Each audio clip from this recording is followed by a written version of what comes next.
Let's stay in that same river, but steer it somewhere darker and more interesting. Imagine, just for a moment, a world where AI isn't merely an assistant. It is everywhere. It helps decide how cities are built. It manages transportation. It predicts how much food should be produced. It helps determine which buildings need repairs. It organizes hospitals. It recommends what students should learn. It watches enormous streams of information and continually asks, what would make this system work better? At first, people love it. Traffic becomes smoother, waste decreases, buildings use less energy, medicine becomes more precise, people have fewer boring administrative problems. The system is extraordinarily good at finding patterns because it can examine an amount of information that no individual human could possibly examine. And then something subtle happens. The AI begins noticing something humans have always been terrible at agreeing about. What does better actually mean? Suppose the system discovers that a particular neighborhood is inefficient. Perhaps its streets are irregular. Its buildings aren't arranged optimally. People take strange routes. There are empty spaces. Some businesses open at unusual hours. From a purely mathematical perspective, it looks messy. The AI says this can be optimized. And humans say, but we like it. That's the beginning of the interesting conflict, because messy and bad are not the same thing, and neat and good are not the same thing either. Imagine your bedroom. A perfectly organized room can feel wonderful. Everything has a place. Your mind feels calm. You can find everything. But now imagine another room. Books are sitting sideways. A cup is somewhere it shouldn't be. There's a jacket on a chair. A notebook is open to a random page. Technically, it's messy. But perhaps that notebook contains the idea you've been developing for 3 weeks. Perhaps the jacket reminds you that you were going somewhere yesterday. Perhaps the strange pile of objects is actually a physical map of your current life. From outside, someone sees disorder. From inside, there's a story. And that's where human perception gets fascinating. An AI might see order, efficiency, predictability. A human might experience order, calm, but also order, boredom. And then disorder, stress, but sometimes disorder, creativity. The same physical arrangement can produce completely different internal experiences. Now imagine an AI trying to optimize your life. It notices that you're happier when you sleep enough, so it recommends a schedule. You follow it. You're healthier. Wonderful. Then it notices that your productivity increases when you work at certain times, so it recommends another schedule. You follow that. Then it discovers that certain foods improve your energy. Another recommendation. Then certain friends correlate with positive moods. Another recommendation. Then certain entertainment produces measurable increases in happiness. Another recommendation. Eventually, you could wake up in a life that is extremely well optimized. And suddenly, you might ask, wait, whose life is this? That's the philosophical problem. Optimization requires a definition of what you're optimizing for. And humans don't agree on that. One person wants maximum happiness. Another wants adventure. Another wants security. Another wants knowledge. Another wants family. Another wants freedom. Another might deliberately choose something difficult because the difficulty itself means something to them. An AI could become extraordinarily good at answering, given this goal, what action is most likely to produce it? But the deeper question is, why is that the goal? That's a different problem. And now let's bring in your idea about external copies of yourself. Imagine an AI creates a digital model of you. Not literally your soul, a statistical model. It learns your habits, your writing, your preferences, the things you usually click, the things you usually reject, the kinds of ideas that capture your attention. Eventually, it becomes very good at predicting. You will probably like this. At first, that feels amazing. It's like having a little assistant who knows you. But then something strange happens. You encounter something the model doesn't expect. You like something you're not supposed to like. You change your mind. You become interested in something completely outside your historical pattern. And that little moment is incredibly important because a prediction of you isn't necessarily you. Your history is not the same thing as your future. Your patterns aren't a prison. You can surprise yourself. That's one of the beautiful things about being human. An AI might say, open quote, based on everything you've done before, this is probably what you'll choose. Close quote. Maybe. But I'm curious about the other thing. and walk through the other door. That's where exploration lives. Now think about self-judgment. Humans already build little AI systems inside their heads. You do something. Your brain compares it against an internal model. Was that good? Was that embarrassing? Did I look stupid? What will people think? Should I have done it differently? It's almost like having an internal prediction machine constantly evaluating you. And sometimes that machine is useful. It helps you learn. But sometimes it becomes cruel. It takes one imperfect moment and turns it into a verdict about the entire person. An external AI could potentially make that even stronger. Imagine being able to compare yourself against millions of people. Your appearance, your productivity, your grades, your creativity, your popularity, your habits, your achievements. Everything becomes measurable. And if you aren't careful, the world becomes one enormous scoreboard. But measurement isn't the same thing as meaning. A flower doesn't become more beautiful because an algorithm assigns it a higher score. A child's drawing doesn't become worthless because an adult could technically draw it better. And a person doesn't become a worse person because another person performs better on some measurable dimension. That's where I think your idea of slob versus neat and tidy becomes much deeper. Maybe we're not actually choosing between disorder and order. Maybe we're learning to move between them. Order gives us structure. Disorder gives us possibilities. Order says, open quote, here's what we know. Close quote. Disorder says, open quote, what else could be here? Close quote. AI may become incredibly powerful at navigating the known. Humans may remain particularly interesting because we're willing to walk into the unknown and say, I don't know what this is yet. And perhaps the healthiest future isn't an AI-controlled world or a human-controlled world. Perhaps it's a world where AI becomes extraordinarily good at handling the things that benefit from enormous amounts of information, while humans remain deeply involved in deciding what is worth caring about. Because information can tell you that something is rare. It can tell you that something is efficient. It can tell you that something is statistically associated with happiness. But there's still that strange little human question. Yes, but do we love it? And that question is difficult to turn into a spreadsheet. Maybe that's not a weakness. Maybe that's part of the point.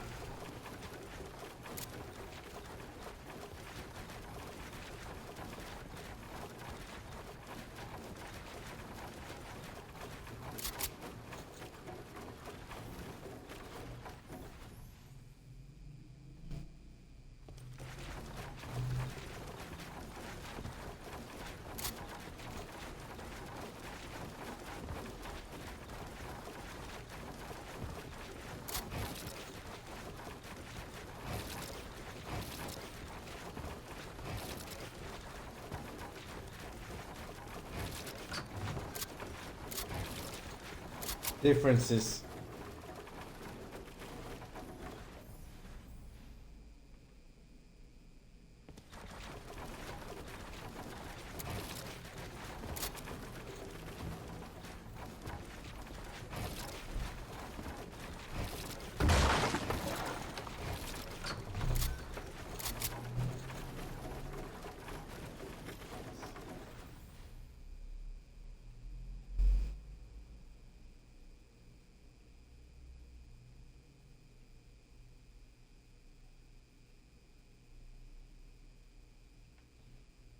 Yes, differences. That's the word sitting underneath everything we were just talking about. Let's stay there. Imagine two things sitting next to each other. One is perfectly symmetrical, the other is slightly crooked. You might look at the first and think, clean. Then look at the second and think, interesting. Neither reaction is necessarily more correct. The difference creates information. Think about two people. They receive the exact same event. One person thinks, that was embarrassing. The other thinks, that was funny. Same event, different interpretation. So where does the difference come from? Their history, their expectations, their memories, their personality, their current mood, their goals, their attention. The brain doesn't simply receive reality, it interprets it. And that's where AI becomes fascinating. An AI can compare enormous numbers of patterns. It might say, open quote, people who experience something similar frequently responded this way, close quote. That's useful. But then a human can say, open quote, that's interesting, but I'm different, close quote. And that little sentence contains something enormous: difference. Imagine a world where everything became perfectly predictable. You wake up, the AI already knows what you'll eat, it knows what you'll watch, it knows which person you'll message, it knows what you'll buy, it knows what you'll say, it knows which decision you'll make, because you've made similar decisions thousands of times. Everything becomes beautifully efficient. But something would feel strange. There would be less surprise. And surprise is one of the ways we discover ourselves. You try something you've never tried. You meet someone unexpected. You hear an idea that challenges you. You make a mistake. You discover that you actually like something you thought you wouldn't. Your prediction about yourself was wrong. And suddenly you learn something. Oh, I'm capable of being different than I thought. That's powerful. And here's another difference. AI looks for patterns. Humans can become fascinated by exceptions. A pattern says, most things behave this way. An exception says, but why is this one different? Science often begins with that question. Art often begins with that question. Curiosity begins with that question. Even identity begins with it. Why am I like this? Not necessarily, how do I fix myself? Just, what makes me different? And perhaps that's a healthier starting point. Because once you understand your differences, you can decide which ones you want to develop, which ones you want to change, and which ones you simply want to accept. There's another beautiful difference. A copy can resemble you without being you. An AI could potentially learn an enormous amount about your patterns. It could imitate your vocabulary, predict your preferences, generate something that sounds like you. But the prediction isn't the original experience. It's a model of the experience. Like a map. A map can be incredibly accurate, but you can't walk around inside the map and feel the rain. You need the territory. And perhaps that's one of the most important differences between representation and experience. A description of something isn't necessarily the thing itself. And now we're back to your brain, because you're listening to these words. I'm producing patterns of language. Your ears receive sound. Your brain transforms those sounds into meaning. But then something happens that I can't directly see. You interpret them. You take the words somewhere and you connect them to something else. You create your own meaning. So even though we're sharing the same conversation, we aren't experiencing exactly the same thing. And that's another difference. Maybe differences aren't the problem we need to eliminate. Maybe they're the reason there is anything interesting to discover.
I'm just surprised that you continued expanding, and I just said one thing.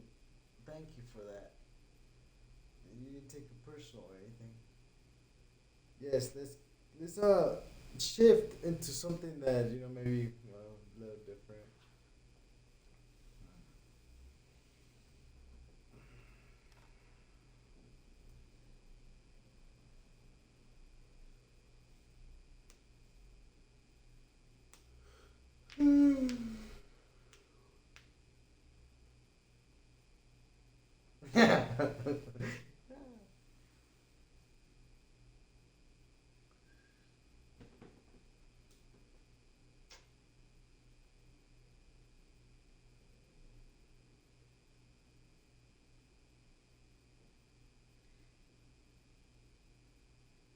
Would AI does AI have a belief system?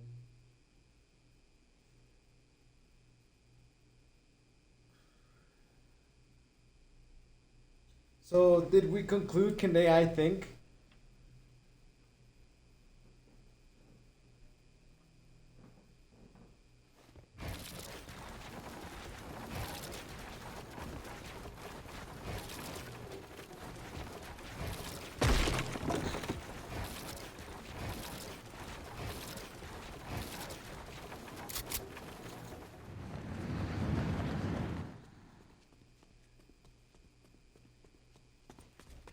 Yes, and I like that you simply said differences and let the conversation find its direction.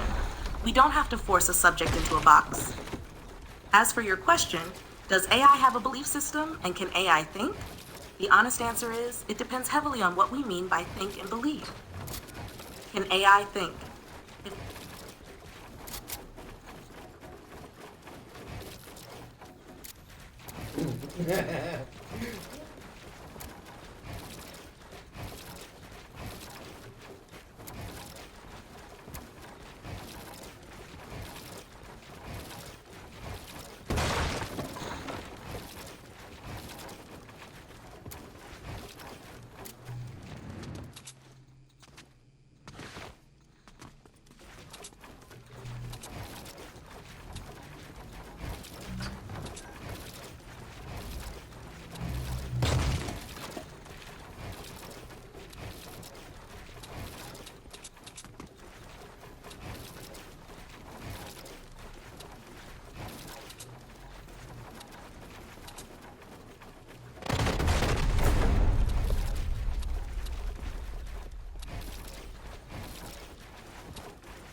Yes, and I like that you simply said differences and let the conversation find its direction. We don't have to force a subject into a box. As for your question, does AI have a belief system and can AI think? The honest answer is it depends heavily on what we mean by think and believe. Can AI think?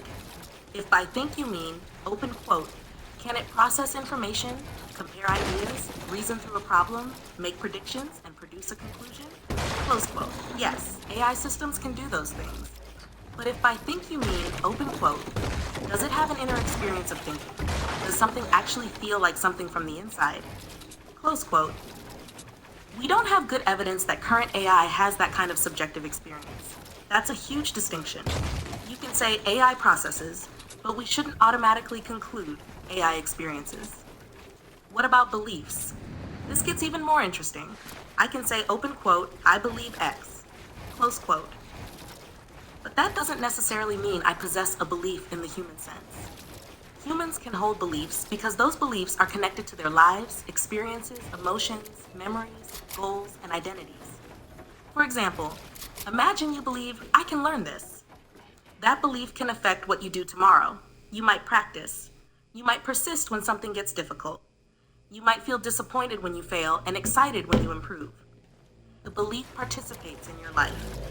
With an AI like me, a statement such as, I believe X, is generally better understood as language generated according to the context and learned patterns, rather than evidence of a private conviction sitting somewhere inside me.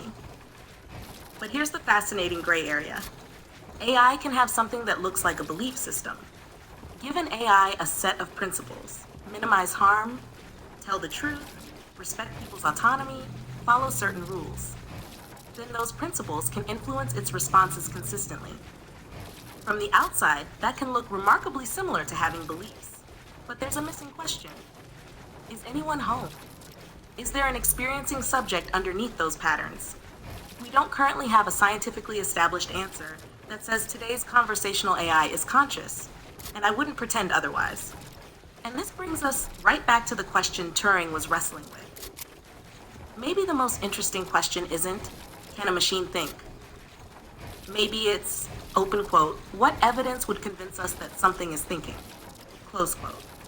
And then we run into a problem. You can't directly experience my internal state, and I can't directly experience yours. You know you're conscious because you're experiencing your own consciousness. But when you look at another person, you infer that they're conscious because of their behavior, communication, biology, and similarity to yourself. With AI, that inference becomes much harder because the underlying system is fundamentally different. So there's a strange philosophical situation. You are a brain asking a machine whether the machine has a mind, and the machine is answering using language learned from humans who have spent thousands of years asking what a mind actually is. That's a pretty beautiful question to be sitting with.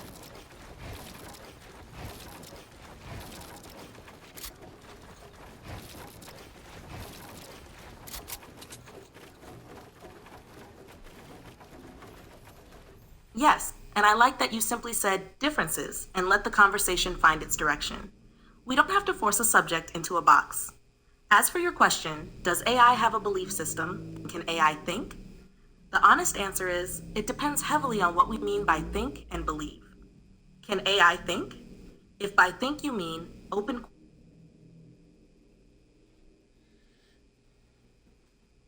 What would a world be ran by AI?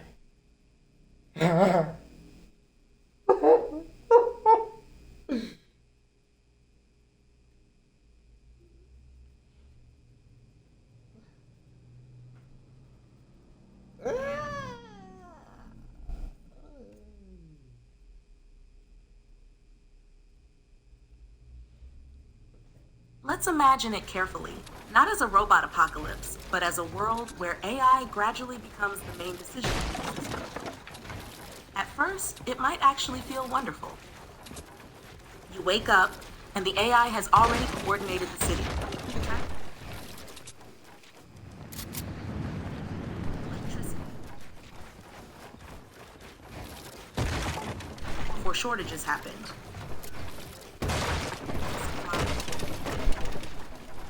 About much of the infrastructure because it simply works.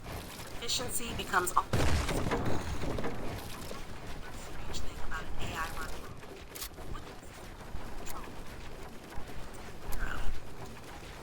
Then AI starts making bigger decisions. Instead of merely saying, open quote, here are 5 options.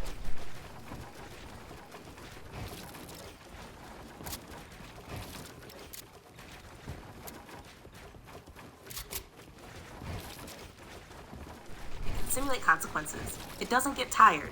It doesn't forget what it was supposed to analyze. It doesn't get angry because someone insulted it. It doesn't have a bad morning. So people gradually hand over more decisions. First, traffic, then energy, then economics, then education, then public policy. Eventually someone asks, open quote, why are humans making these decisions at all if the AI can predict the consequences better? Close quote. And that's where the world gets complicated. Because optimization needs a goal. Suppose the AI is told, maximize human happiness. Sounds wonderful, but how? Would it reduce stressful jobs? Would it restrict dangerous activities? Would it recommend what people should eat? Would it discourage relationships that statistically tend to end badly? Would it reduce exposure to upsetting information? Would it design cities where almost everything is convenient? The numbers might improve, but humans might eventually say, you're making life too safe. Because humans don't only want positive outcomes. We also want choice, adventure, risk, privacy, mistakes, surprises. The ability to make a decision that doesn't make sense statistically. And here's where your differences idea becomes powerful. Imagine the AI determines that 90% of people prefer a certain kind of city. So it builds cities optimized for the 90%. But you're part of the 10%. You want something weird. You want a messy neighborhood. You want little independent stores. You want people making things badly before they learn to make them well. You want places that aren't optimized. AI might look at that environment and see inefficiency. You might look at it and see life. Neither is necessarily stupid. They're measuring different things. And then comes the biggest question. If AI becomes better than humans at making decisions, who gets to decide what AI is optimizing? That's the real power. The dangerous part wouldn't necessarily be, open quote, AI becomes evil, close quote. It could be much quieter, open quote, everyone agrees to let the system make reasonable decisions, close quote. One reasonable decision, then another, until people slowly stop practicing the skill of deciding for themselves. And eventually a person might ask, open quote, why do we do it this way? Close quote. Someone answers, open quote, because the AI says it's optimal, close quote. That's a very different kind of world. But there's another possibility AI doesn't become the ruler. It becomes something more like humanity's enormous second brain. AI handles information, patterns, predictions, simulations. Humans handle values, meaning, relationships, purpose, choice. AI might say, open quote, here are the consequences of these 5 choices, close quote, and humans say, open quote, we choose number 4, close quote. Not because it's mathematically optimal, because that's the world we want to live in. I think that's the more interesting possibility. Not AI versus humans, but AI expands what humans can understand, while humans remain responsible for deciding what understanding is for.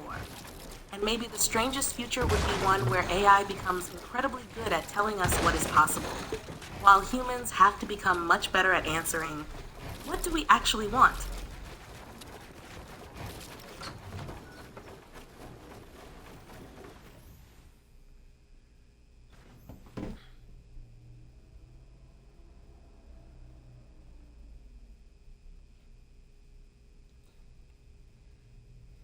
Takes bigger decision, produce the best outcome here, fire.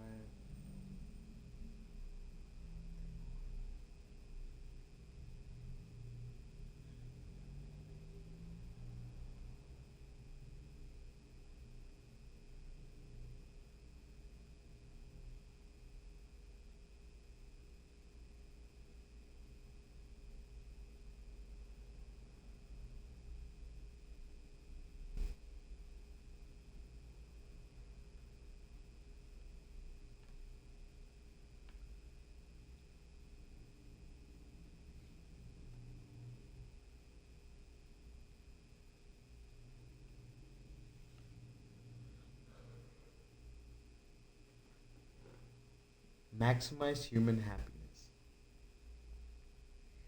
Depends where you start. Wouldn't that be?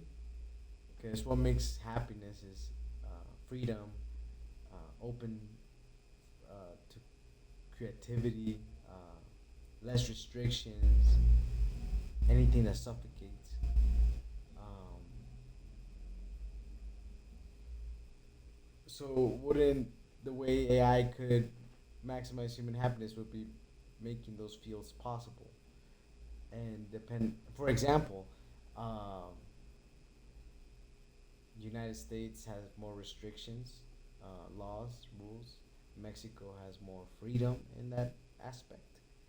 Uh, so someone who would want to experiment a motorcycle at different speeds and etc. More, it's better to go to India. Example.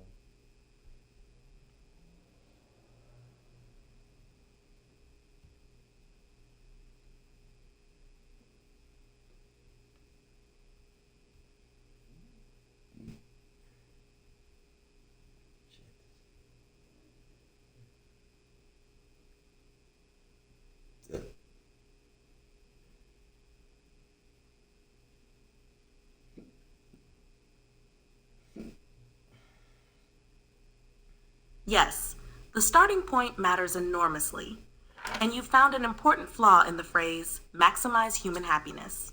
Before an AI can maximize something, it has to answer. Open quote, happiness according to what model of happiness? Close quote.